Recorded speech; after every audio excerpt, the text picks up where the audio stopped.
بسم الله الرحمن الرحيم وبه نستعين أما بعد قال الله تبارك وتعالى في القرآن المجيد أعوذ بالله من الشيطان الرجيم بسم الله الرحمن الرحيم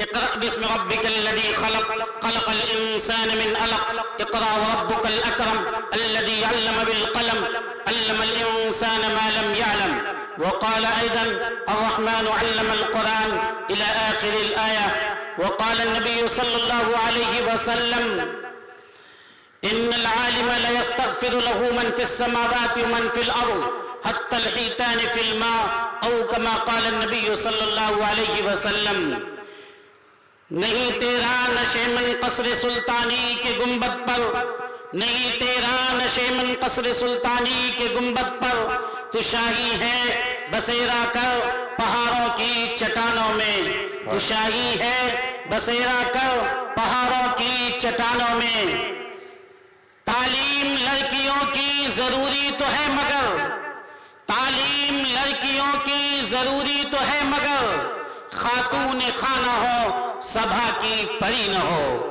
خاتون خانہ ہو سبھا کی پری نہ ہو دودھ تو ہے ڈبے کا تعلیم ہے سرکار کی دودھ تو ہے ڈبے کا تعلیم ہے سرکار کی بچوں میں بو کیا آئے ماں باپ کے اتوار کی بچوں میں بو کیا آئے ماں باپ کے اتوار کی اب آیا دھیان اے آرام جاں اب آیا دھیان اے آرام جاں اس نامرادی میں کفن دینا تمہیں بھولے تھے ہم اسباب شادی میں کفن دینا تمہیں بھولے تھے ہم اسباب شادی میں محترم سامعین برادران اسلام وقت بالکل آخری مرحلے پہ ہے آپ کا جلسہ ختم ہونے کو ہے اور جلسہ یہ بس چند منٹ اور چند لمحے میں ختم ہو جائے گا اسلام پور اور محمد پور یہ تو بہت پرانی دوستی ہے ہم یا مزمل صاحب یا عالم جلیل مولانا عبید اللہ صاحب کے بولنے سے کچھ نہیں ہو سکتا ہے محمد رسول اللہ آقا و مولا تاجدار بطھا نبی کریم صلی اللہ علیہ وسلم اس مذہب اسلام کو لے کر آئے محمد لانے والے ہیں اسلام وہ آیا ہوا مذہب ہے مذہب اسلام کو محمد سے الگ کر کے اور اسلام کو محمد کو اسلام سے الگ کر کے کوئی نہیں سمجھ سکتا ہے اس لیے یہ آپسی باتیں ہیں یہ تو بس یوں ہی دونوں کی طرف سے اپنی باتیں نکل گئی ہیں آپ یہ سمجھیے کہ اس جلسے میں اس طرح کی کوئی بات ہوئی ہی نہیں سمجھ لیے یہ بات ذرا میں آپ سے صرف ایک بات کہنا چاہتا ہوں 5 سے 7 منٹ میں انشاءاللہ جلسہ میں ختم کر دوں گا آپ حضرات جو پیچھے بیٹھے ذرا آگے آ جائیے ذرا مل کر بیٹھ جائیے تاکہ دھان کاٹنے میں ذرا آسانی ہو ایک پودا یہاں لگا رہے گا دوسرا وہاں تیسرا وہاں چوتھا وہاں تو کٹنیاں کاٹنے بھی نہیں جائے گا ہم تو کم سے کم مولوی ہیں کٹنیاں بھی نہیں کاٹنے جاتا ہے مزدور کہتا ہے نہیں وہ کھیت میں جائیں گے کہاں ذرا مرا لگا ہوا ہے کہیں یہاں ایک گاچھ ہے گاچھ وہاں ایک گاچھ وہاں کٹنیاں تب آتا ہے جبکہ سب گاچھ ایک جگہ ہو تو ذرا پودا کو ایک جگہ لے آئیے پھر انشاءاللہ ہم بات کریں گے آگے ایک بات یاد رکھیے کہ حدیث میں آتا ہے کہ اگر نماز کے درمیان جا کر صف میں کوئی آدمی کھڑے رہے بیچ میں جگہ خالی ہو جائے تو وہاں شیطان آتا ہے اور وہ دل میں آ کے برا خیال ڈالتا ہے اب آپ بتائیے کہ جو جگہ خالی چھوڑے ہوئے ہیں وہ آپ اپنے بھائی کے لیے اگر رکھے ہوئے ہیں جو شیطان آپ کا بھائی ہے تب تو کوئی بات نہیں ہے اور اگر آپ کا بھائی نہیں ہے تو آپ برائے مہربانی اس کو آپ پور کر دیجیے وہ ایک نوجوان لڑکا وہاں پیچھے بیٹھا اور ٹوپی پہنا ہوا ہے دیکھیے وہ شاید چل نہیں پا رہا ان کو کوئی ہاتھ دے دیجیے تاکہ آ جائے ذرا ان کو ہی بلا لیجیے لال ٹی شرٹ لال شرٹ ارے ان کو کہیے ذرا آگے آئیں گے چچا آپ بھی آگے آ جائیے ذرا سر 2-4-5 منٹ میں انشاءاللہ ختم ہو جائے گا آپ گھبرائیے نہیں آپ کا پروگرام آخری مرحلے پر ہے بالکل آخری مرحلے پر ہے یہ پروگرام جس کا تعلق ہے ایک مدرسہ ایک جامعہ کی بنیاد سے. یہ مدرسے کی بنیاد سب سے پہلے کہاں پڑی آپ کو پتا ہے؟ زمین پر نہیں، آسمان پر، فرش پر نہیں، عرش پر. کس نے بنیاد رکھی؟ بنیاد رکھنے والی ذات اللہ تبارک و تعالی کی تھی. جبکہ اللہ نے انسانوں کو پیدا کیا، تمام انسانوں کے سب سے بڑے آدمی، سب سے بڑے دادا حضرت آدم علیہ السلام کو پیدا کیا گیا. حضرت آدم کو تمام فرشتوں کی مجلس میں ایک جگہ رکھ کر اللہ نے پڑھایا. وہ تمام لوگوں نے پڑھا. میں نہیں کہتا ہوں، قرآن کریم اعلان کرتا ہے وَعَلَّمَ آدَمَ الْأَسْمَاءَ كُلَّهَا. اللہ نے آدم علیہ السلام کو تمام چیزوں کا نام سکھلایا. اسے مائک کہتے ہیں، اسے پنکھا کہتے ہیں، اسے ٹوپی کہتے ہیں، اسے پگڑی کہتے ہیں. یہ کیا ہے، وہ کیا ہے، یہ سب سے پہلے کون بتلایا؟ اللہ نے بتلایا. اس لیے کہا جاتا ہے موجد لغات، الفاظ کو بتلانے والی ذات وہ اللہ تبارک و تعالیٰ کی ہے. اللہ نے سب سے پہلے الفاظ بتلائے. کنہیں بتلایا؟ ہمارے دادا حضرت آدم کو بتلایا. ساتھ ساتھ کون تھے؟ فرشتے بیٹھے ہوئے تھے. صرف پڑھا کر چھوڑ نہیں دیا بلکہ امتحان لیا کہ کس نے یاد کیا ہے، کس نے یاد نہیں کیا. اللہ نے کہا، قرآن کریم صاف کہتا ہے انبئونی باسمائی، تم لوگ ہمیں یہ نام بتلاؤ جو ہم نے تمہیں بتلایا ہے. فرشتے کہہ پڑے لا علم لنا الا ما علمتنا، ہمیں تو کچھ یاد نہیں ہے. حضرت آدم علیہ السلام نے تمام نام بتلا دیا. سب سے پہلے مدرسے کی بنیاد اللہ نے عرش پر رکھی، چاہے وہ جنت کے اندر کا حصہ ہو یا جنت کے باہر کا حصہ ہو. اس لیے یہ مدرسہ ہو یا مدرسہ انوار العلوم ہو یا خانقاہ رحمانی ہو یا چھوٹی سی جھوپڑی کی شکل میں آپ کے گاؤں میں چلنے والا کوئی ادارہ ہو، اس کو معمولی نہ سمجھیے. اس کا تعلق ہے اس مدرسے سے جس مدرسے کی بنیاد خود اللہ تبارک و تعالیٰ نے ڈالی تھی، جس کے پہلے شاگرد حضرت آدم علیہ السلام تھے اور تمام فرشتے تھے. وہاں بتلا دیا گیا اے لوگو، اگر تم علم حاصل کرو گے تو تم سر بلند رہو گے. اللہ نے کہا آدم فرسٹ آیا ہے، اس نے وہ سب بتلا دیا جو میں نے اسے پڑھایا ہے، اور یہ تمام فرشتے وہ نہیں بتلا سکے. یہ فیل ہوا ہے. آدم کو عزت دی جائے، آدم کو عزت کا تمغہ دیا جائے. کہا اے فرشتوں تم سجدہ کرو، اسجدوا لآدم، تم آدم کے سامنے جھک جاؤ اور اس بات کو مانو کہ آدم بڑا ہے اور ہم چھوٹے ہیں. یہ کیا بتلاتا آپ کو پتا ہے؟ یہ آپ کو ایک بات کی تعلیم دیتا ہے کہ عالم جس کے پاس علم ہو اس کا مرتبہ اونچا ہے اور جس کے پاس علم نہیں اس کا مرتبہ نیچے ہے. ذرا ایک مثال دیتے ہیں، پھر گھبرائیے گا نہیں، میں تقریر ختم کروں گا، پروگرام بالکل آخری مرحلے میں ہے. ایک مثال، یہ ناک عالم ہے، سونگنے والی چیزوں کا علم ہو جاتا ہے اس کو. زبان سے کچھ چکھ لیجئے تو پتہ چل جاتا ہے. اب اگر مٹھائی کو کان میں سٹا کے لگائیے اور کہیے کہ یہ میٹھا ہے یا نہیں تو بولیے پتہ چلے گا؟ نہیں. مٹھائی کیسی ہے اس کا عالم زبان ہے، اس کو زبان میں لگاتے ہیں. دیکھنے والی چیزوں کو آپ آنکھ سے دیکھتے ہیں، سننے والی چیزوں کو کان سے اور سونگنے والی چیزوں کو ناک سے. یہ عالموں کی بستی ہے. ناک بھی ایک چیز کا علم رکھتا ہے، آنکھ بھی ایک چیز کا علم رکھتا ہے، زبان بھی ایک چیز کا علم رکھتا ہے، کان بھی ایک چیز کا علم رکھتا ہے. آقا نے کیا فرمایا؟ اگر کسی کو مارنے کی ضرورت ہو تو چہرے پہ نہ مارو، چونکہ یہ عالموں کی بستی ہے، یہاں نہیں مارا جاتا ہے. آپ بتائیے، ناک، آنکھ، کان، زبان کو اللہ نے کہاں رکھا؟ اوپر رکھا. ہاتھ، پاؤں، آنکھ، دل، یہ تمام چیزوں کو اللہ نے کہاں رکھا؟ نیچے رکھا. جبکہ دل بہت بنیادی نقطہ ہے لیکن اسے نیچے رکھا، اسے اوپر رکھا، یہ بتلانے کے لیے کہ لوگوں، عالم کا، علم کا، شکشا کا، تعلیم کا، ایجوکیشن کا مرتبہ بہت اونچا ہے، وہ ہمیشہ اوپر رہتا ہے. اور جہالت، ناخواندگی، پڑھنے لکھنے سے دوری، وہ آدمی جو جاہلیت کی زندگی بسر کرے اس کا مرتبہ ہمیشہ نیچے ہے، وہ نیچے رہا کرتا ہے.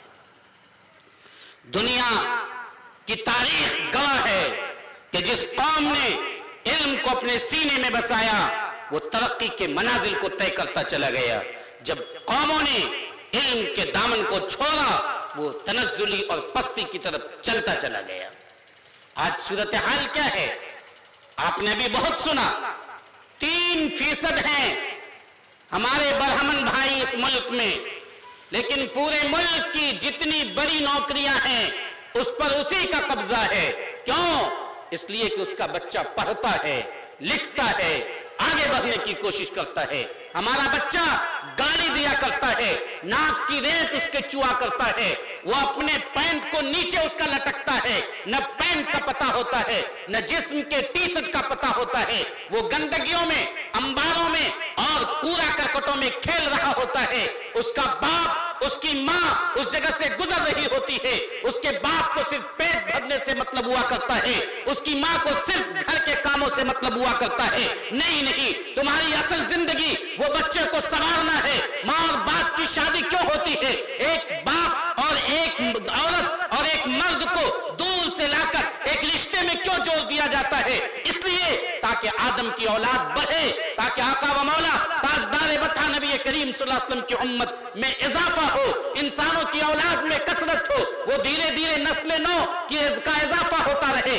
اس لیے شادی ہوتی ہے تاکہ اولاد ہو، اس اولاد کی تربیت کی جائے۔ ایک آدمی کی شادی ہو جاتی ہے، 3 سے 4 سال گزر جاتے ہیں، اولاد نہیں ہوتی ہے، بے چین ہو جاتا ہے، بے چینی اور اضطراب کی کیفیت میں در در کی ٹھوکریں کھاتا ہے، وہ جاتا ہے ڈاکٹروں کے دروازے پہ جاتا ہے، وہ جاتا ہے مولویوں کے یہاں جھاڑ پھونک کرواتا ہے، لیکن اولاد نہیں ہوا کرتی ہے، کتنا تڑپتا ہے۔ لیکن وہی اولاد جب اسے ہو جاتی ہے، اس اولاد کی فکر نہیں کرتا ہے، اسے مکان کی فکر پہلے ہے، اسے زمین کی فکر پہلے ہے، اسے موٹر سائیکل چاہیے، اسے بچوں کی تعلیم نہیں چاہیے۔ وہ ایک چھوٹے سے مولوی کو جو 50 روپے کرایہ دے کر 50 روپے لیتا ہے اور اس کے گھر پہ آ کے پڑھاتا ہے، اس کے جیب سے 50 روپے نہیں نکلتا ہے، وہ کہے گا کہ میرے پاس موبائل ہے، 18,000 کا موبائل اگر ہاتھ ٹوٹ جائے وہ کل لے کر چلا آتا ہے۔ اس کے بچے کی فیس 200 سے 400 روپے اس کے پاس باقی ہے، 10 مہینے کی فیس اس کے یہاں باقی رہتی ہے،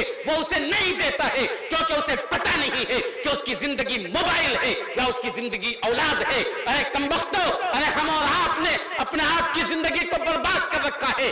آپ ذرا غور کیجئے، اپنے دل میں جھانکیے، ہم اپنے دل میں جب جھانکیں گے تو ہمیں پتہ چلے گا کہ زندگی میں بھی یہی اولاد ہماری نیک نامی کا ذریعہ ہے۔ مر کر جب اس دنیا سے چلے جائیں گے کہے گا وکیل صاحب کا ابا انتقال کیا ہے، کہے گا مولانا صاحب کا ابا انتقال کیا ہے۔ اگر تم عزت چاہتے ہو اپنی اولاد کو پڑھاؤ، اگر تم بلندی چاہتے ہو اپنی اولاد کو پڑھاؤ، اگر تم چاہتے ہو کہ مرنے کے بعد بھی کل قیامت کے دن تمہیں ناکامی نہ ہو، نامرادی نہ ہو، تو یاد رکھو تم اپنے بچے کو ذرا سی ہوش ہو، ذرا سا بڑا ہو، اس کے ہاتھ میں کتاب تھما دو، اسے بھیجو مولویوں کے پاس، اسے بھیجو ماسٹروں کے پاس، تمہاری زمین بک جائے، زمین بیچو لیکن اپنے بال بچوں کو پڑھاؤ۔ تم 50 کمروں کا مکان نہ بناؤ، تم 5 کمرے کا مکان نہ بناؤ، ایک کمرے کے اندر رہو، تم ٹھوس میں رہو لیکن اپنے بچوں کو تعلیم دو۔ یقین مانو تمہارا بچہ تعلیم سے آراستہ ہوگا، اس ملک کی میں بھی ترقی کرے گا، تمہاری زندگی میں بھی ترقی کرے گا، تمہارا بھی نام پیدا ہوگا۔ تم اپنے بچوں کو ایسا کیوں نہیں بناتے ہو کہ وہ ایک مکان نہیں 20 مکان بنا سکے، لیکن تم کیا کرتے ہو کہ ایک مکان بنا کر دیتے ہو اور بچوں کو وہ ہنر نہیں دیتے۔ اس لیے لوگوں آج کی مجلس میں یہ طے کرو کہ علم پڑھائیں گے، اپنے بچوں کو پڑھائیں گے، چاہے جو کچھ بھی ہو جائے گا پڑھائیں گے انشاءاللہ۔ ذرا زور سے بولیے، زور سے بولیے انشاءاللہ۔ میرے بھائیوں، ہم اور آپ نے علم سے رشتہ توڑ دیا ہے، ہم اور آپ نے علم کو چھوڑ دیا ہے۔ اس لیے آج اگر کوئی مدرسہ قائم کرتا ہے تو ہمیں وہ کاروبار کی بھٹی نظر آتی ہے۔ آج کوئی مولوی اگر گھوم گھوم کے پڑھاتا ہے تو ہم سمجھتے ہیں کہ وہ تو مجبور ہے۔ آج کوئی ماسٹر اگر پڑھاتا ہے تو ہم سمجھتے ہیں اس کو تو پیسہ چاہیے، وہ اسے پیسہ بھی چاہیے۔ لیکن آپ کو نہیں پتا کہ اگر آپ کا وہ نونہال، وہ بچہ جو برباد ہو رہا ہے، وہ پودا، وہ شگفتہ پھول جسے سنوارنے کی ضرورت ہے، جس پودے کے کنارے اگر کھر ہو جائے، دبری ہو جائے، اسے آپ نوچ کر پھینک دیا کرتے ہیں۔ اگر بکری اسے کھانے لگے گی تو اس کے لیے اسے گھیر دیا کرتے ہیں۔ بڑھ نہیں رہا ہے اس میں کھاد ڈالتے ہیں تاکہ بڑھے۔ ایک پودے کے لیے آپ اتنا کچھ کرتے ہیں، جب ذرا بڑا ہو جاتا ہے ٹیڑھا جانے لگتا ہے اس کی ٹہنی کو کاٹ دیتے ہیں تاکہ وہ سیدھا جائے. آپ کا بچہ یہ تو آپ کی مستقبل ہے, یہ آپ کا بچہ آپ کے آنکھوں کا تارا بنے گا, لیکن آپ اس کے لیے کیا کرتے ہیں؟ آپ کو بھی ضرورت ہے کہ اگر یہ غلط معاشرے میں ہو تو اس کے بغل ہونے والے دبریوں سے اسے نکال کر الگ کر لیجئے. اگر آپ کو یہ پتا ہو کہ غلط قسم کے لوگ اس پر حملہ کریں گے, یہ بیٹھتا ہے جوا کھیلنے والوں کے پاس, یہ رہتا ہے سگریٹ پینے والوں کے پاس, یہ چلتا ہے اس کے ساتھ جو گٹکا کھاتا ہے, تو یقین مانیے آپ کا بچہ بربادی کی طرف جا رہا ہے. آپ اس بچوں کو وہاں سے بچا لیجئے جس طرح پودے کو بکریوں سے بچاتے ہیں, اپنے بچوں کو غلط ماحول سے بچائیے. کل مولود یولد علی الفطرہ, ہر بچہ صحیح پیدا ہوتا ہے, وہ تو بالکل سادہ ذہن ہوتا ہے, وہ بالکل نیک ہوا کرتا ہے. فابواہ یحودانی او ینصرانی او یمجسانی, اس کا باپ اسے غلط راستے پہ ڈالتا ہے, چاہے وہ یہودیت کا راستہ ہو, چاہے وہ نصرانیت کا راستہ ہو, چاہے وہ مجوسیت کا راستہ ہو, چاہے وہ خدا سے بے تعلقی کا راستہ ہو, چاہے وہ آقا و مولا سے بیزاری کا تعلق کا راستہ ہو, چاہے وہ جہالت کا راستہ ہو, چاہے وہ ناخواندگی کا راستہ ہو, چاہے وہ کوڑا کرکٹ کے اندر اپنی زندگیوں کو, اپنے بچوں کو پھینک دینے کا راستہ ہو, اس کا باپ اسے بربادی کے دہانے پہ ڈالتا ہے, اس کی ماں اسے بربادی کے دہانے پہ ڈالتا ہے. ذرا سوچئے, کہیں وہ دن جب کہ قیامت کا دن ہوگا, فیصلہ ہو چکا ہوگا, اے مولوی اعجاز جاؤ تم جنت کی طرف چلے جاؤ, ہم جا رہے ہوں گے جنت کی طرف اچانک جا رہے ہوں گے, اچانک آواز آئے گی, نہیں رکو, معاملہ کیا ہے؟ میں دیکھوں گا کہ میرا ایک بیٹا ہے اسے جہنم کی طرف لے جایا جا رہا ہے. وہ کہے گا اے الہ العالمین میری کیا غلطی ہے, جب میں پیدا ہوا تھا مجھے میرے باپ نے بتایا نہیں کہ اللہ کسے کہتے ہیں, رسول کسے کہتے ہیں. جب مجھے ہوش آیا تو میرے باپ نے مجھے گائے چرانے کے لیے بھیج دیا, بکری چرانے کے لیے بھیج دیا, ذرا اس سے بھی زیادہ طاقت اور قوت ہوئی مجھے دلی اور پنجاب بھیج دیا. مجھے تو اے ٹی ایم بینک سمجھ رکھا تھا, مجھ سے کموایا کرتا تھا, میں پیسہ لا کے دیتا تھا, ہمارے باپ اور ہماری ماں استعمال کرتے تھے. ہمیں کیا پتا کہ اللہ کسے کہتے ہیں, رسول کسے کہتے ہیں, نماز کسے کہتے ہیں, قرآن کسے کہتے ہیں. ہمیں اس نے تعلیم نہیں دی تھی, اس لیے میں نہیں کر سکا, اس لیے میں جہنم میں جا رہا ہوں. کہیں اللہ نے کہہ دیا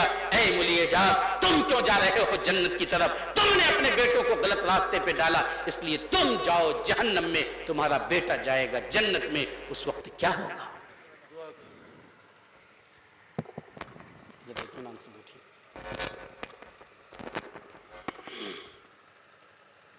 اس لیے میرے بھائیوں, علم بڑی دولت ہے.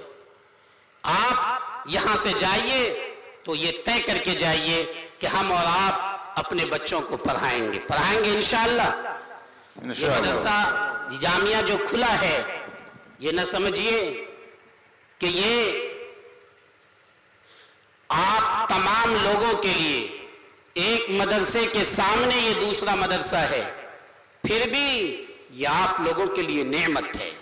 یقین مانیے اگر مسجدیں زیادہ ہو جاتی ہیں تو نمازیوں کی تعداد بڑھتی ہے, اگر مدرسے زائد ہو گئے ہیں تو اس میں پڑھنے والوں کی تعداد بڑھے گی. اور یہ تو الگ راہ ہے, وہ الگ راہ ہے, راہ بھی الگ ہے. اس لیے اگر کوئی مدرسہ, اگر کوئی آدمی آپ کے بچوں کو علم دینا چاہ رہا ہے, اتنی قیمتی دولت دینا چاہ رہا ہے, تو آپ کو اس پہ حصہ لینا چاہیے. اپنی بچیوں کو بھیجیے, چھوٹی بچی 10-12 سال سے پہلے ہو اسے پڑھائیے. اگر آپ ان بچیوں کو پڑھائیں گے, آقا نے فرمایا من کانت لہو ثلاث بنات, جس کے پاس 3 بیٹیاں ہو, اس نے اس کو اچھی طرح رکھا, اس کو پڑھایا لکھایا تربیت دی, تو وہ جنت میں داخل ہو جائے گا. حضرت عائشہ نے فرمایا یا رسول اللہ اگر 2 لڑکی ہو تو, آپ نے فرمایا 2 کو بھی اگر پڑھایا لکھایا, پردے کے ساتھ رکھا, پھر شادی کرا دی تو وہ بھی جنت میں جائے گا. حضرت عائشہ نے فرمایا یا رسول اللہ اگر ایک ہی لڑکی ہو تو, آپ نے فرمایا 1 لڑکی بھی ہو اس کو بھی صحیح سے پڑھایا لکھایا. فاحسن صحبتهن کا لفظ ہے, ان کی صحبت کو اچھا رکھا تو ان کو بری صحبتوں سے بچا کے رکھا, انہیں پڑھنے کی صحبت میں رکھا, انہیں ناخواندگی کی صحبت سے بچا کر رکھا, تو اس لے جائے گا. اس لیے ہمیں اور آپ کو اپنے بیٹوں کو بھی بیٹیوں کو بھی پڑھانا چاہیے۔ پڑھانے کا یہ مطلب نہیں کہ ہماری بیٹیاں بڑی عمر کی ہو جائیں تو تقریر کریں، ہماری بیٹیاں مجلسوں میں جائیں اور وہاں جا کے نعت پڑھیں۔ اس لیے ہم نے کہا تھا تعلیم لڑکیوں کی ضروری تو ہے مگر تعلیم لڑکیوں کی ضروری تو ہے مگر خاتون خانہ ہو سبھا کی پری نہ ہو۔ کریں گے انشاءاللہ؟ آگے چلیے۔ دوسری بات، ہم اور آپ جہیز کی لعنتوں سے اپنے معاشرے کو پاک کیجیے۔ نکاح کے اندر کتنی چیزیں ضروری ہے؟ دو چیز ضروری انتہائی۔ نمبر ایک، ایجاب قبول، لڑکا لڑکی میں سے ایک ہاں بولے دوسرا بھی ہاں بولے، یہ ایجاب قبول ہے، یہ بہت ضروری ہے، یہ ہوتا ہے۔ دوسرا، دو گواہ رہنا چاہیے، یہ دو چیز نکاح میں فرض ہے۔ تیسری چیز دین مہر، یہ نکاح کا واجب ہے۔ یہ تین بھی اگر ادا ہو گیا تو نکاح ہو جائے گا۔ تین چیزیں اور بھی ہے۔ ایک تو خطبہ نکاح، نکاح کا خطبہ یہ سنت ہے۔ ولیمہ کرنا یہ سنت ہے، یعنی لڑکا اپنے گھر میں لائے، بہو بھوج کھلائے جس کو بولتے ہیں، بیوی آ جائے اس کے بعد اپنے گھر میں کھلائے، یہ بہو بھوج ہے۔ اب ہندو لوگ بہو بھوج کر رہے ہیں اور ہم اس کو بھولا گئے ہیں، نہیں، وہ ہمارے لیے ہے۔ ولیمہ سنت ہے، خطبہ نکاح سنت ہے، اس موقع پہ چھہارا سنت ہے۔ یہ 6 چیز نکاح میں ہونا چاہیے۔ اس 6 کے علاوہ جتنا ہے سب فضول، بکواس، بیکار، اس کا کوئی تعلق نہیں ہے۔ نمبر 1 ایجاب اور قبول، نمبر 2 دو گواہ، اور نمبر 3 دین مہر، نمبر 4 خطبہ، اور نمبر 5 چھہارا، نمبر 6 لڑکا اپنے گھر میں لانے کے بعد لوگوں کو ولیمہ کھلائے۔ یہ 6 کے علاوہ جتنی چیزیں ہیں سب نکاح میں بیکار ہے، فضول ہے۔ اگر کوئی کرتا ہے تو ان المبذرین کانوا اخوان الشیاطین، فضول خرچی کرنے والا وہ شیطان کا بھائی ہے۔ بیویوں کی دباؤ میں آ کر، ماں اور بہنوں کے دباؤ میں آ کر اگر آپ کرتے ہیں تو آپ اپنے معاشرے کو جہنم کی طرف جھونک رہے ہیں۔ دو لوگوں کو جاگنے کی ضرورت ہے۔ نمبر 1 علماء اور مشائخ وہ اٹھ کر کھڑے ہو جائیں کہ جہیز کی لعنت کو بند کیا جائے، نکاح کے رسم و رواج کو میں جو برے رسم و رواج ہیں اسے ختم کیا جائے۔ نمبر 2 جو لوگ مالدار قسم کے لوگ ہیں، جو جہیز دے سکتے ہیں، جو خوب خرچہ کر سکتے ہیں، انہیں قابو کرنا چاہیے، وہ خرچہ نہ کریں تاکہ غریب کو قرضہ نہ لینا پڑے۔ مالدار لوگ خرچہ کو بند کریں، مالدار لوگ خرچے کو بند کریں گے تو یقین مانیے، اور علماء اس بات کو کہتے رہیں گے تو جہیز کی لعنت ختم ہوتی چلی جائے گی، اور وہ صورتحال نہیں ہوگی جو کچھ ہی دنوں پہلے گجرات کے احمد آباد کی عائشہ کا ہوا۔ جو صورتحال ہوئی، سسرال والوں نے جو ٹارچر کیا اور جو صورتحال ان کے ساتھ ہوئی، وہ صورتحال ہمارے ماحول کو دیکھنا نہیں ہوگا، ہمارے معاشرے کو دیکھنا نہیں ہوگا، لیکن ضرورت اس بات کی ہے کہ مالدار لوگ وہ اپنے اوپر قابو کریں۔ آپ نے سنا ہوگا لوگ کہتے ہیں حضرت فاطمہ کے اندر، حضرت فاطمہ کے نکاح میں کچھ جہیز دیا گیا۔ حضرت فاطمہ سے بڑی 3 لڑکی تھی، کبھی سنا کہ رقیہ میں دیا گیا، زینب میں دیا گیا، ام کلثوم میں دیا گیا؟ کسی میں نہیں دیا گیا، تو ایک میں کیوں دیا جائے گا؟ اس میں بھی نہیں دیا گیا تھا۔ ہوا کیا تھا؟ حضرت علی رضی اللہ تعالیٰ عنہ بچپن سے اللہ کے رسول کی پرورش میں تھے۔ اگر ایک بچہ کو ہم لے کر پالیں پوسیں اور پھر اس کی جب شادی کرانے لگیں گے تو اس کا انتظام کریں گے یا نہیں کریں گے؟ کہ اس کی بیوی آئے گی تو کم سے کم سوئے گی کہاں، بیٹھے گی کہاں، اس کے لیے انتظام کرنا ہماری ذمہ داری ہے یا نہیں ہے؟ محمد رسول اللہ صلی اللہ علیہ وسلم پرورش کر رہے تھے حضرت علی رضی اللہ تعالیٰ عنہ کی۔ حضرت علی جو بچپن ہی سے ابو طالب سے لے لیے تھے اور ان کو پال پوس کر بڑا کیے تھے، جب حضرت علی کی شادی ہونے لگی تو آپ کا چونکہ وہ بچہ تھا، پرورش آپ نے ان کی تھی، گرچہ رشتے میں چچا زاد بھائی تھا لیکن عمر کے اعتبار سے، پرورش کے اعتبار سے گویا آپ کا وہ بچہ اور بیٹا تھا۔ اس لیے آپ نے ان کے لیے انہی کا سامان جو زرہ لوہے کا کپڑا ہوتا ہے وہ بیچ کر ان کے لیے سامان منگوایا تھا۔ جہیز نہیں تھا، حضرت فاطمہ نے نہیں دیا تھا، حضرت فاطمہ کو کوئی جہیز نہیں دیا گیا ہے۔ البدایہ والنہایہ جلد نمبر 6 صفحہ نمبر 337 پر یہ روایت نقل کی گئی ہے اور اس کی صاف وضاحت کی گئی ہے۔ اس لیے کون لوگ جہیز دیں گے ذرا ہاتھ اٹھا کے بتائیے، بولیے دیں گے انشاءاللہ؟ ارے آپ سن بھی رہے کہ سو رہے ہیں؟ بولیے نہیں دیں گے، نہیں لیں گے، بولیے جہیز نہیں دیں گے انشاءاللہ۔ ہم اور آپ اس لعنت کو ختم کریں تو یقین مانیے ہمارا معاشرہ ٹھیک رہے گا، ہمارا ماحول ٹھیک رہے گا۔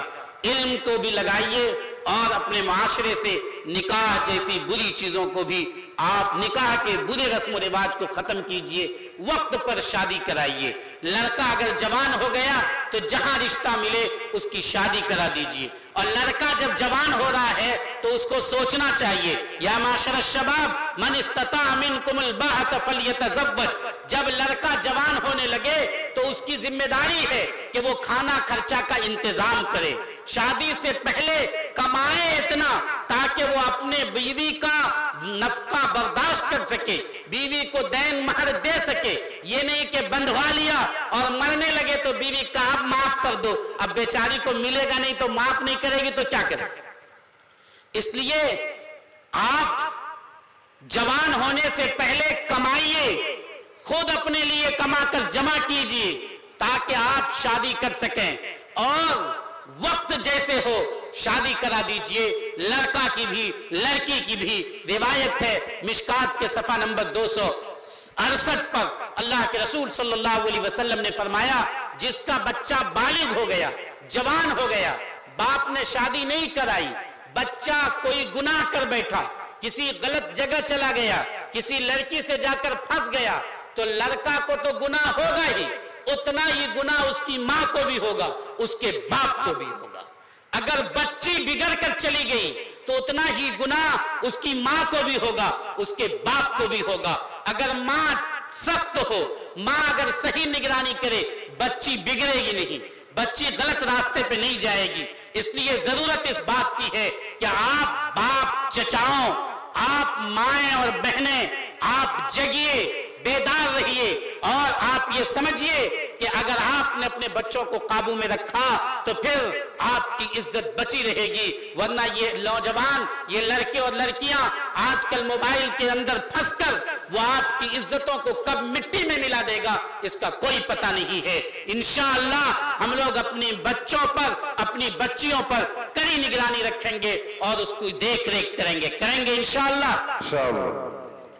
چونکہ وقت بالکل آخری ہے، 3:30 مجھے کہا گیا تھا، 3:32 ہو گیا ہے، اس لیے میں یہ سمجھتا ہوں کہ اب بات کو ختم کر دی جائے۔ ختم کر دی جائے جی انشاءاللہ۔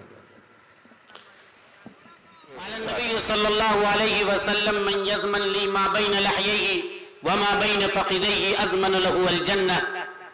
ہم اور آپ یہاں سے جائیں تو 2 بات کم سے کم اپنی زندگی میں لے کر جائیں۔ نمبر 1، آپ زبان پر کنٹرول رکھیں، جب بولیں تو سوچ کر بولیں، سمجھ کر بولیں، تول کر بولیں۔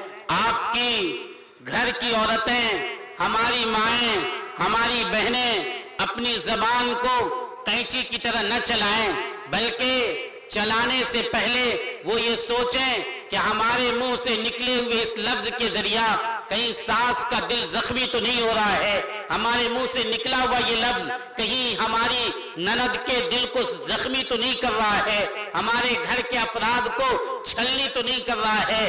ہمارے نوجوان اپنی بیوی کو کچھ کہنے سے پہلے اور جہیز کا دباؤ دے کر اس کو لانے سے پہلے یہ سوچیں کہ عورت اگر بڈھی ہو جائے، قبر میں اس کا پاؤں چلا جائے، تب بھی وہ مائکے کو نہیں بھولا کرتی ہے، اس کو ماں یاد رہتی ہے، باپ یاد رہتا ہے، اور اس کے خاندان کے لوگ یاد رہتے ہیں۔ آپ دلیل لیجئے، بڑھاپے میں بھی آپ اگر اس کے مائکے کو گالی دے دیجئے، وہ غصے سے چراغپا ہو جاتی ہے، غیظ و غضب اس کے چہرے پہ آیا ہو جاتا ہے۔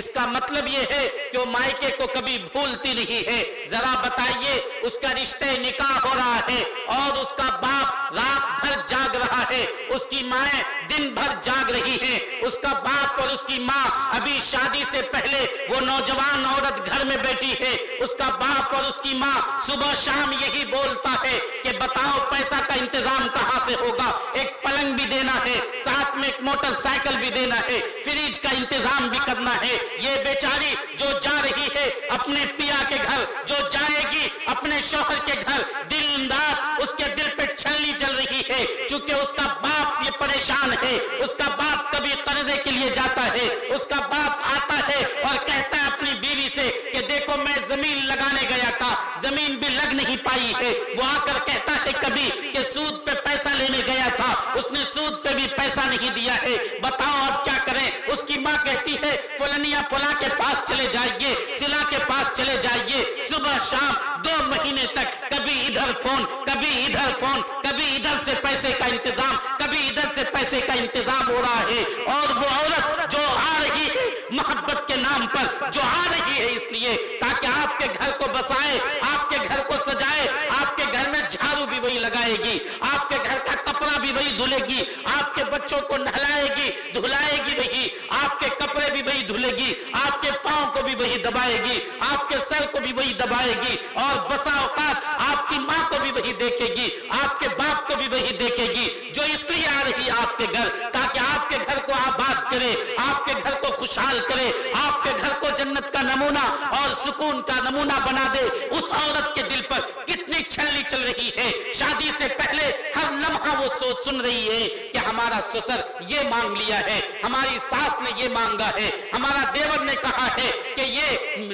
گلیمر سے کام نہیں چلے گا، اپاچی چاہیے، کبھی لڑکا کہتا ہے کہ نہیں میری خواہش یہ ہے کہ ہمیں سونے کی انگوٹھی چاہیے، یہ ساری باتیں اس کے دل میں ہے، لیکن جب وہ آتی ہے یہاں شوہر کے گھر تو شوہر کی محبت میں شوہر کی بات کو تو مان لیتی ہے، شوہر کی بات کو بھلا دیتی ہے، لیکن وہ شوہر کا باپ جو سسر کی شکل میں ہے اس کی وہ ساری باتیں اس کو یاد رہتی ہے، اس کے دل سے کھرچ کے نہیں نکالا جا سکتا ہے، اس لیے وہ شوہر کی وہ سسر کی عزت نہیں کرتی ہے، وہ سسر کو دیکھتی نہیں ہے، وہ خسر کو نہیں دیکھتی ہے، اس کو کھانا نہیں دیتی ہے، ساس کو کھانا نہیں دیتی ہے، وہ کیسے دے گی؟ اسے تو یاد ہے کہ اسی ساس نے، اسی سسر نے، اسی بڈھے اور بڈھی نے ہمارے اماں اور امی کو کی راتوں کی نیند کو حرام کیا ہے، اسے سود لانے کے پہ مجبور کیا تھا، اسے زمین بیچنے پہ مجبور کیا تھا، اسے یہ بات دل میں یاد رہتی ہے، دل سے کھرچ کر نکالنے سے بھی نہیں نکل سکتی ہے۔ ذرا یاد کیجئے ایک عورت کی شادی ہوتی ہے،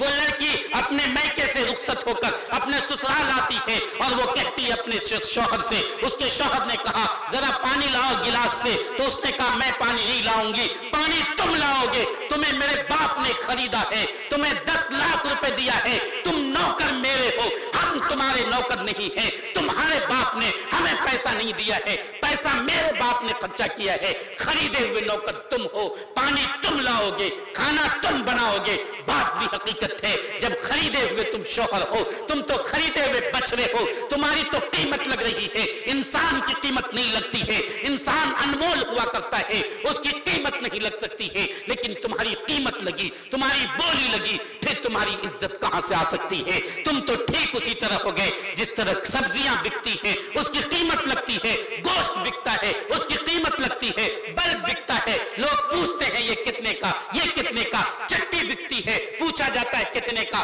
بھاؤ اور تول مول ہوتا ہے، اس میں کم ہوتا ہے، چٹی کو نیچے رکھا جاتا ہے، چٹی کا مرتبہ نیچے ہے، اس لیے خریدے ہوئے شوہر کا مرتبہ نیچے ہوگا، وہ کبھی بلند نہیں ہو سکتا ہے۔ قرآن نے کیا کہا؟ الرجال قوامون علی النساء، مرد حاکم ہے۔ کیوں؟ مرد حکومت کرے گا بیوی پر، بیوی کی ذمہ داری اس کی بات سنے۔ کیوں؟ قرآن نے کہا بما انفقوا علیہن، اس لیے کہ مرد خرچہ کرتا ہے، مرد کما کر لاتا ہے، اس لیے وہ حاکم رہے گا۔ اور جب عورت کما کے لائے گی، عورت میکے سے لے کے آئے گی، عورت کی زمین رہے گی، عورت کا سارا سامان رہے گا، اسی پہ راج اگر شوہر کرے گا تو اب حکومت کس کی ہوگی؟ قرآن نے کیا کہا؟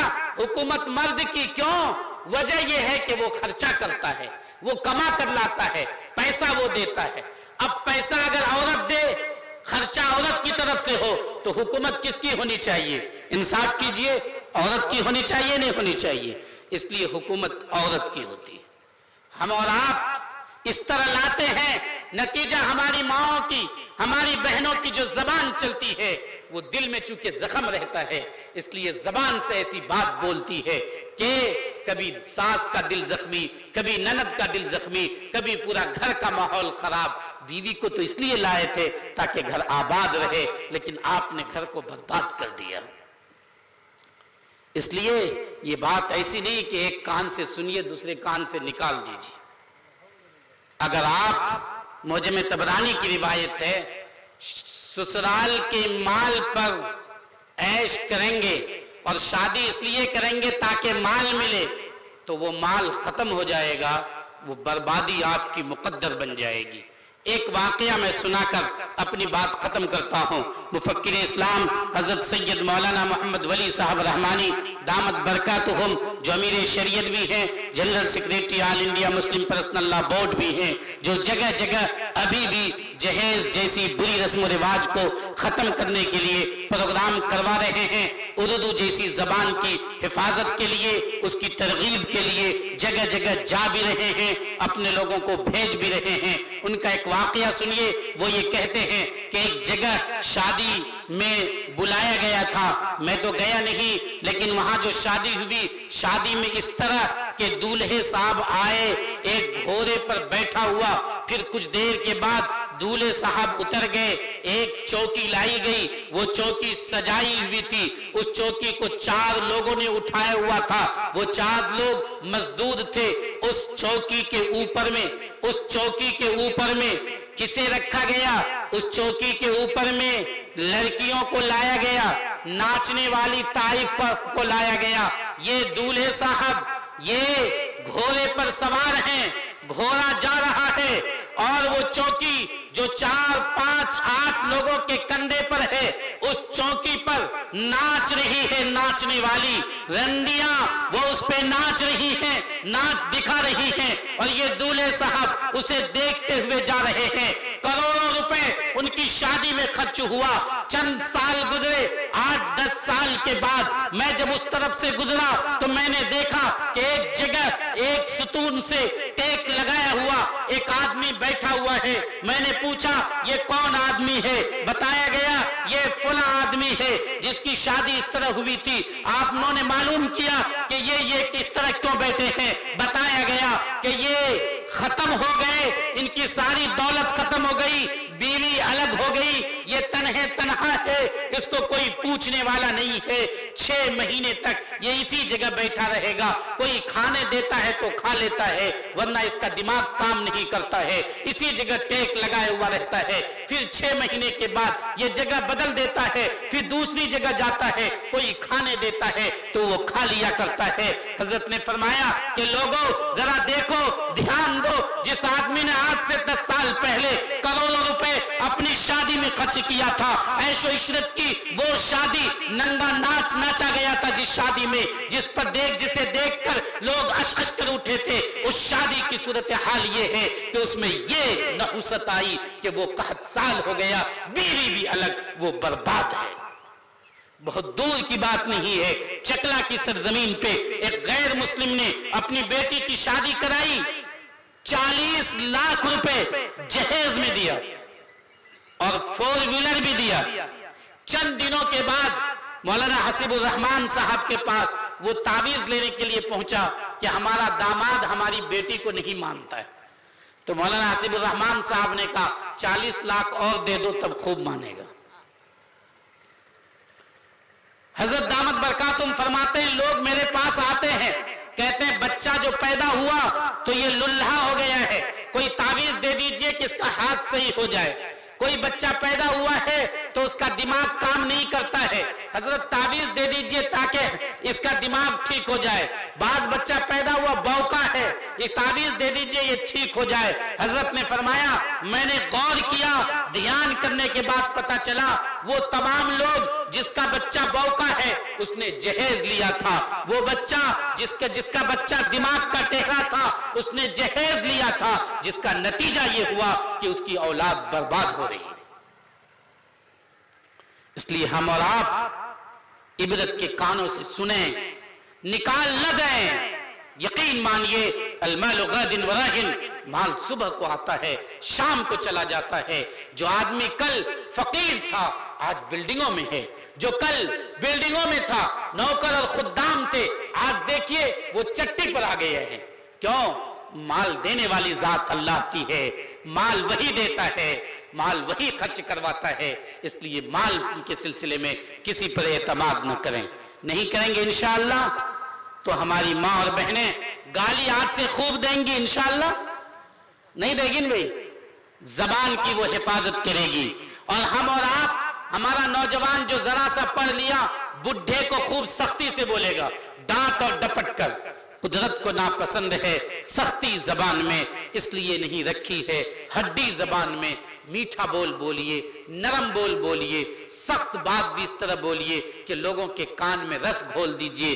بات گرچہ بے سلیقہ ہو کلیم، بات گرچہ بے سلیقہ ہو کلیم، بات کہنے کا سلیقہ چاہیے۔ ایک پتھر کی بھی تقدیر سنور سکتی ہے، ایک پتھر کی بھی تقدیر سنور سکتی ہے، شرط یہ ہے کہ سلیقے سے تراشا جائے، شرط یہ ہے کہ سلیقے سے تراشا جائے۔ زبان کو کنٹرول میں رکھیں گے انشاءاللہ؟ دو چار بڈھا مچان پہ بیٹھ کے خوب برائی کریں گے؟ نہیں کریں گے نا انشاءاللہ۔ نمبر 2، شرمگاہ کی حفاظت کریں گے، یعنی زنا، بدکاری، بد نظری، بد نگہی، بد چلنی سے اپنے آپ کو محفوظ رکھیں گے۔ اس میں نوجوان بھی آگے بڑھ کر حصہ لیں، ہمارا باپ چچا بھی آگے بڑھ کر حصہ لے، وہ وقت پر شادی کرائے، وہ رشتہ تلاشنے میں اپنے بیٹے کی عمر 40 سال، اپنی بیٹی کی عمر 30 سال نہ کر دیں، بلکہ وقت ہو جائے، دیکھ لیجئے جوان ہو گیا بچہ، رشتہ جہاں مناسب ملے اس کی شادی کرا دیجئے۔ بچوں پہ سہارا نہ لگائیے، بچہ کسی کا سہارا نہیں بنتا ہے، وہ تو بیساکھی ہے، اللہ کے سہارے پہ جیئے۔ وہ آپ یہ سوچیں گے 30 سال میں شادی کرائیں تاکہ کچھ کما کے دے، ابھی کرا دیں گے تو پھر کیا ہوگا، تو ایسا نہ سمجھیے۔ آپ سوچیں گے الگ کر دیں گے تو ہمارا پیٹ کہاں سے چلے گا، اللہ نے ٹھیکہ لے رکھا ہے۔ ہم اگر کہہ دیں حافظ ناصر صاحب کو کہ آپ کی میرے یہاں دعوت ہے، تو قاری ناصر صاحب گھر میں کہہ دیں گے کھانا بند۔ میری دعوت پہ اتنا یقین ہے کہ کھانا بند۔ اللہ نے کہہ دیا پوری زندگی روزی دینے کا مالک ہم ہیں، ٹھیکہ لے رکھا ہے کھلانے کا اللہ نے، قرآن نے اعلان کیا ہے، اللہ نے دعوت کر رکھی ہے تمام پوری زندگی۔ پھر اللہ پہ اعتماد کیوں نہیں ہے؟ آپ بیٹے پہ اعتماد کیوں رکھتے ہیں؟ زبردستی اسے کھینچ کے ساتھ رکھتے ہیں تاکہ اس کی زندگی بھی تلخ ہو جائے، آپ کی زندگی بھی تلخ ہو جائے۔ آپ کا سہارا بھی اللہ ہے، آپ کے بچے کا سہارا بھی اللہ ہے۔ وقت ہو شادی کرا دیجئے، بیٹی کی شادی کرا دیجئے، وہ خود سنور جائے گی، خود گھر بس جائے گی، اور آپ کا بیٹا بھی خود گھر بس جائے گا۔ آپ اپنی زندگی میں دیکھ لیں گے کہ میرا بیٹا کھا پی رہا ہے، الگ رہ کے بھی چل رہا ہے۔ اب بیٹا آپ کے سہارے، آپ بیٹے کے سہارے، ایک سہارا ٹوٹا تو یہ بھی گر جائے گا، باپ مرا تو بیٹا سوچے گا اب کیا ہوگا، اب تو ہم گئے، بیٹا مرے گا تو باپ سوچے گا اب کیا ہوگا، اب آمدنی کہاں سے آئے گی۔ میرے بھائی اسے بھی مستقل کھمبا بنائیے، آپ بھی مستقل کھمبا بنائیے، بیساکھی کے سہارے مت چلا کیجئے۔ آپ اپنے بچوں کی اس لیے وقت پہ شادی کرا دیجئے، اس کی شرمگاہ محفوظ رہے گی۔ ہمارے نوجوان اپنے موبائل کا صحیح استعمال کریں، ہمارے نوجوان اپنے اسکول کے ٹائم کا اپنے کھیت اور کھلیان میں جب جائیں تو صحیح اور سلیقے کے ساتھ۔ یعلم خائنۃ العیون، اللہ آنکھ کی خیانت کو بھی جانتا ہے، اگر آپ پلک جھپکیں گے، کنکھی ماریں گے، یہ بھی اللہ کو پتا ہوگا۔ اس لیے آپ اللہ کے قہر سے نہیں بچ پائیں گے، اللہ چاہیں گے تو آپ کو زمین میں دھسا دیں گے۔ اللہ مہربان ہے، اس لیے آپ زمین میں نہیں دھس رہے ہیں، عمل کریں گے انشاءاللہ۔ اقبال بڑا اپدیشک ہے، من باتوں میں موہ لیتا ہے، اقبال بڑا اپدیشک ہے، من باتوں میں موہ لیتا ہے۔ گفتار کا یہ غازی تو بنا، کردار کا غازی بن نہ سکا، مسجد تو بنا لی شب بھر میں، ایمان کی حرارت والوں نے، من اپنا پرانا پاپی ہے، برسوں میں نمازی بن نہ سکا۔ گفتگو یہ کہ خدا ہے سب کچھ، گفتگو یہ کہ خدا ہے سب کچھ، عمل یہ کہ خدا کچھ بھی نہیں۔ آئیے ہم لوگ دعا کرتے ہیں جناب قاری ناصر صاحب کے مدرسے کو اللہ تعالیٰ دن دونی رات چوگنی ترقی عطا فرمائے، ان کے بھائی قاری جابر صاحب اور مولانا اظہار صاحب، اسی طرح یہاں کے کئی اساتذہ ہیں ہمارے قریب کے مدرسے کے جو تجربہ کار بھی ہیں، انشاءاللہ وہ بھی اس مدرسے کو ترقی دینے میں معاون ثابت ہوں گے، مشورہ دیتے رہیں گے۔ دعا فرمائیے اللہ ہم سب میں اتحاد باقی رکھے، آمین یا رب العالمین۔ اللہم لک الحمد والشکر کلو والمجد کلو والخیر کلو، لا حول ولا قوة الا باللہ، لا ملجا ولا منجا من اللہ الا الیہ۔ اے اللہ ہمارے گناہوں کو معاف فرما، اللہ العالمین ہمارے خطاؤں کو معاف فرما، اے اللہ ہماری پریشانی کو ختم فرما، اے اللہ ہماری زندگی کی آسانی میں آسانی پیدا فرما دے۔ الہ العالمین ہم سب گناہگار ہیں، تیرے سامنے ہاتھ پھیلائے ہوئے ہیں، یہ آخری پہر ہے، تو آسمان دنیا پر ہے، اے اللہ تیری صدا لگائی جا رہی ہے کہ کون ہے مانگنے والا وہ ہم سے مانگے۔ اے اللہ ہم سب بھکاری ہیں، ہم تجھ سے بھیک مانگتے ہیں، رحمت کی بھیک دے دے، مغفرت کی بھیک دے دے، توجہ کی بھیک دے دے، رحمت کی بھیک دے دے۔ الہ العالمین ہمیں پریشانیوں سے محفوظ فرما لے۔ اے اللہ اس ملک میں مسلمانوں کی حفاظت فرما، مسلمانوں کی حفاظت فرما، انہیں مضبوطی عطا فرما، انہیں قوت عطا فرما، حاسدین کے حسد سے انہیں بچا لے، دشمنوں کو خاک آلود فرما دے، دشمنوں کو خاک آلود فرما دے۔ اے اللہ چھوٹے چھوٹے مدرسے قائم کیے جا رہے ہیں، اے اللہ اس کا مالک تو ہے، انسانوں کی قوت میں نہیں ہے، انسان اس کو کہاں تک چلا سکتا ہے۔ اے اللہ تو اخلاص پیدا فرما دے، اخلاص پیدا فرما دے۔ الہ العالمین تو ان مدرسوں کو ہمیشہ ہمیش کے لیے جاری فرما دے، ساری فرما دے۔ اے اللہ اس گاؤں کی بچیوں کو، اس گاؤں کے بچوں کو، اس گاؤں کے لوگوں کو اس مدرسے سے فائدہ اٹھانے کی توفیق عطا فرما دے۔ اے اللہ یہ جامعہ اس گاؤں کے لیے رحمت کا ذریعہ بن جائے، نفع کا ذریعہ بن جائے، عافیت کا ذریعہ بن جائے، سکون کا ذریعہ بن جائے۔ الہ العالمین یہ جامعہ اس گھر والوں کے لیے، اس کے گھر کی عورتوں کے لیے، اس کے گھر کے بچوں کے لیے، ان کے گھر کے تمام افراد کے لیے رحمت بن جائے، خیر بن جائے، سکون بن جائے۔ اے الہ العالمین ہماری ماں اور بہنوں کو صبر عطا فرما، شکر عطا فرما، بچوں کی صحیح پرورش کرنے کی توفیق عطا فرما۔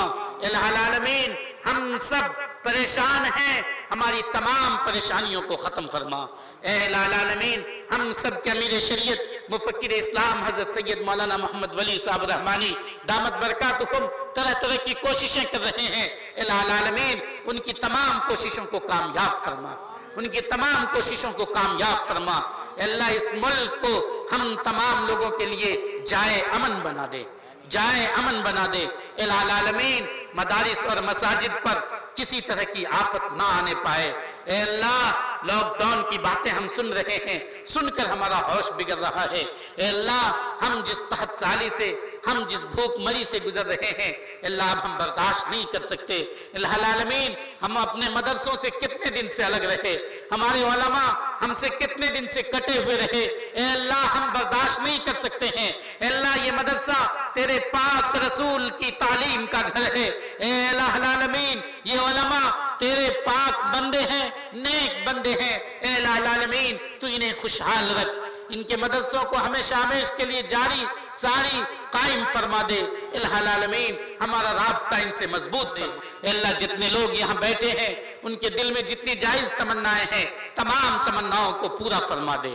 اے اللہ ہماری ماں اور بہنوں میں سے جن کی ولادت قریب ہے، اے اللہ ان کی ولادت کو آسان بنا دے، اے اللہ انہیں نارمل ولادت عطا فرما دے، اللہ انہیں آپریشن کی مصیبت سے محفوظ فرما دے۔ اللہ ہماری ماں اور بہنوں میں سے جو لوگ اپنے شوہر کی تکلیفوں سے پریشان ہیں، اللہ ان کے شوہروں کو صراط مستقیم پر گامزن فرما دے، صراط مستقیم پر گامزن فرما دے۔ اللہ ہمارے جو بچے ہمارے غلط راستے پہ جا چکے ہیں، اللہ ہمارا جو بیٹا، ہمارا نوجوان بیٹا ہمارے باپ اور ہماری ماں کو تکلیف دے رہے ہیں، اے اللہ تو انہیں سنوار دے، انہیں سدھار دے، اللہ انہیں ماں باپ کو دیکھنے کی توفیق عطا فرما۔ اللہ ہمارے ماں اور باپ کو اپنے بچوں کی رعایت کرنے کی توفیق عطا فرما، ان کے لیے نیک دعا کرنے کی توفیق عطا فرما۔ اللہ ہم نے جو مانگا وہ بھی عنایت فرما، جو مانگنے سے رہ گیا وہ بھی عنایت فرما۔ اللہ اس جلسے کو کامیاب کرنے میں بہت لوگوں نے حصہ لیا ہے، کچھ لوگ تو مسلسل بیٹھے رہے، کچھ لوگ باہر میں محنت کرتے رہے، کچھ لوگ کئی دن سے کوشش میں لگے رہے۔ اللہ تمام لوگوں کی محنت کو قبول فرما لے، تمام لوگوں کو اپنی طرف سے بہترین بدلہ عنایت فرما، بہترین بدلہ عنایت فرما۔ اے اللہ العالمین اللہ کے رسول نے، پاک نبیوں نے، صحابہ نے، ولیوں نے جتنی بھی نیک اور بھلائی کی دعائیں مانگی ہے وہ تمام بھلائی ہمیں عطا فرما دے۔ ان لوگوں نے جن جن برائیوں سے پناہ مانگی ہے ان تمام برائیوں سے ہماری حفاظت فرما۔